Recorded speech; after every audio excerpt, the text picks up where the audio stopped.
I could just cast a vote here quietly and sort of proceed. It's been a very rich and full debate, but I can't help but add my voice to the conversation. I don't want to be a reluctant aye vote. I don't want to be a sheepish aye vote. I don't want to feel, or you all to feel, that this vote is being cast just because of this moment, because there's so much momentum here and just has to be done. This is a moment to be proud of a vote like this. This is a moment to be proud to stand up and say the issue of race specifically needs to be talked about. This is a moment where it's very easy to look at the holes and say who's missing. And I have that same instinct pop up in myself.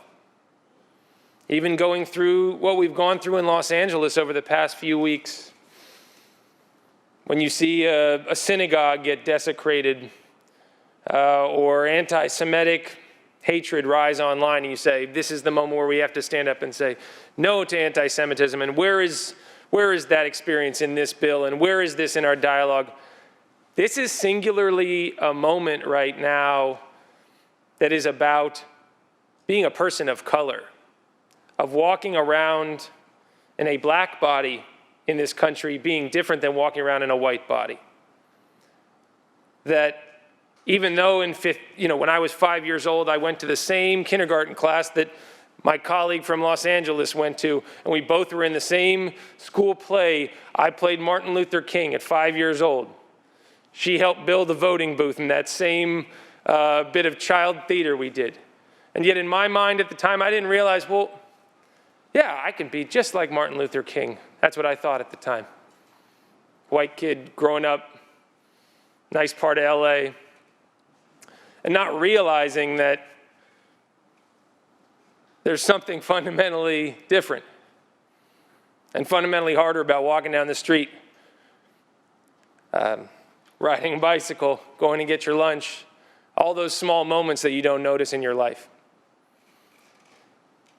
If we can't talk singularly about race in this moment and force that great unknowing that James Baldwin talked about, not even an ignorance, but a conscious unknowing, an actual intentional avoidance of the issue, a miseducation, not a lack of education, a miseducation. We present a version of history in this Capitol when people walk in our classrooms, in our curriculum, and we've weighed into curriculum before. We tell young people to learn about the environment in their K-12 education. We urge them to learn about genocides and wars. I understand that posture and that reticence to reach too deeply of our politics, but if we are not educating young people about race and forcing that collision and forcing kids out of their shell, we are miseducating our children.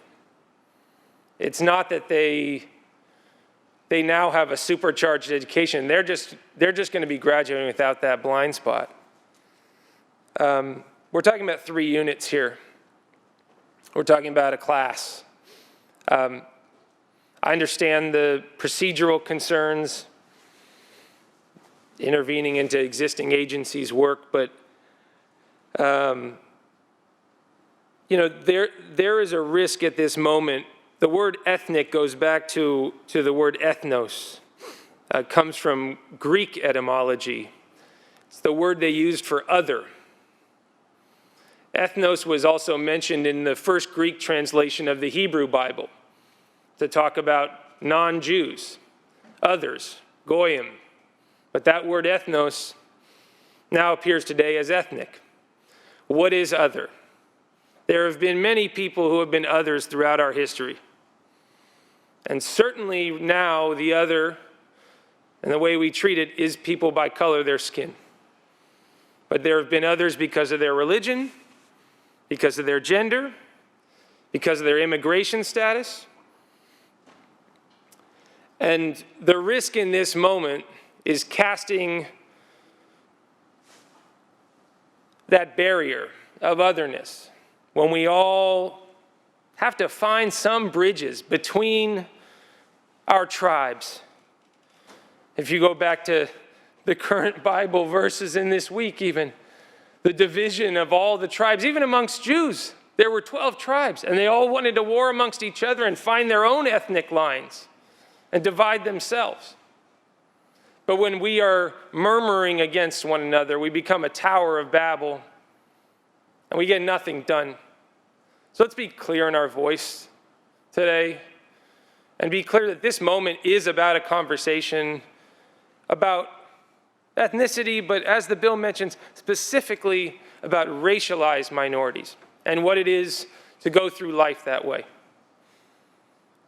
I proudly support this bill, and I hope we can move this whole conversation forward in this legislature in a way that really rectifies our truth in history, but through that truth, some kind of reconciliation. Thank you.